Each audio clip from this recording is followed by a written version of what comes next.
Hey, salut tout le monde, c'est David. Je suis vraiment content d'être ici. Je suis à Lac-Mégantic avec le physiothérapeute Philippe Beaulac. On est chez MVT Physiothérapie, puis on parle disc golf. Let's go!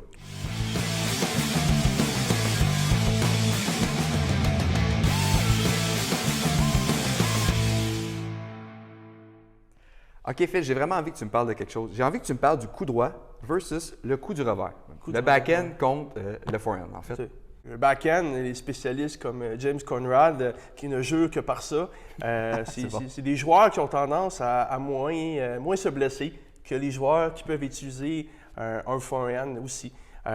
Comme Eagle, par exemple, là, quand on regarde sa technique, c'est assez incroyable. Mais, je pense qu'il s'est blessé récemment aussi. Oui, oui. On a vu ça passer. En fait, là, environ là, 85% des joueurs de disc golf qui y vont par le back-end. C'est leur lancer de prédilection. Mais on arrive à en voir aussi avec le forehand ou le coup droit, comme on dit. En fait, là, le coup droit est un tir plus difficile, un lancer plutôt plus difficile parce que il y a un peu moins de transfert de poids. Les joueurs utilisent moins leur corps pour exécuter le lancer et ils vont plus utiliser leurs bras. C'est là que des blessures peuvent survenir là, de manière plus fréquente. En fait, là, pour faire du pouce là-dessus, sur le type de blessure qu'on voit le plus souvent, les blessures au niveau de l'épaule, au niveau du coude, au niveau du dos aussi, c'est assez fréquent. Et chez les joueurs là, qui lancent beaucoup en forehand, coup droit, ça va être beaucoup des blessures au niveau du coude qui apparaissent. Oui. On entend souvent parler là, en anglais, c'est tennis elbow, les épicondylites, des blessures là, de type tendinite, là, de surutilisation en fait. Donc c'est ce qu'on va voir souvent là, chez les joueurs de disc golf. Les blessures d'épaule, donc les gens qui ne prennent pas le temps d'exécuter une bonne technique, un bon lancer, un bon transfert de poids. Et également, des gens qui ont des instabilités à l'épaule, donc qui ne prennent pas le temps de s'échauffer. Donc, quelqu'un qui va directement au terrain et qui se met à lancer des bombes avec son disque, il y a plus de risques de blessure. Je pense que toi, tu ne t'es pas blessé encore. Je me suis pas blessé, mais je lance de moins en moins de disques. Je fais plus du tournage. Tu vois, hein? Mon talent, il commence à tranquillement dégrader. Il va falloir que je prenne un cours avec Julien Kenville. Oui.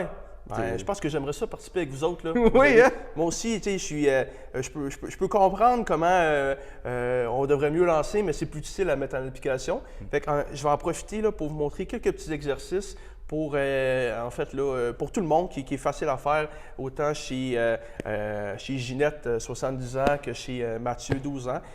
Donc, en fait, là, moi, ce que je vous propose, ce serait 3 articulations. On va mettre l'emphase dessus. Un petit exercice. Premièrement, pour l'épaule, surtout dans les cas là, de lancer du revers, backhand, qui peut être aidant. Ensuite de ça, un exercice pour le forehand. Oui. Puis finalement, là, je pourrais vous donner un exercice au niveau des abdominaux. Parce que les abdominaux, moi, je suis prêt à dire aujourd'hui que c'est le muscle le plus important du corps pour le disc golf. On parle beaucoup des épaules, on parle beaucoup là, des hanches aussi. Effectivement, les hanches, sans aucun doute, c'est super important de travailler autant la mobilité que la force et le contrôle aussi au niveau des hanches, contrôle musculaire. Mais les abdominaux, dans le fond, c'est le centre du corps, c'est le centre de masse. C'est là que tout passe. Donc, je vais prendre le temps de vous montrer ça là, dans la prochaine capsule. Ah, c'est super intéressant. Merci beaucoup pour ça. Puis, je vous jure, ne manquez pas la prochaine capsule. On va découvrir des exercices pour ne pas se blesser, peut-être même lancer plus loin pour avoir un meilleur transfert de poids. Ne manquez pas tout ce qui s'en vient avec Philippe. Surtout, likez, partagez, abonnez-vous à la chaîne YouTube et surtout, bon disc golf. Hey, ciao!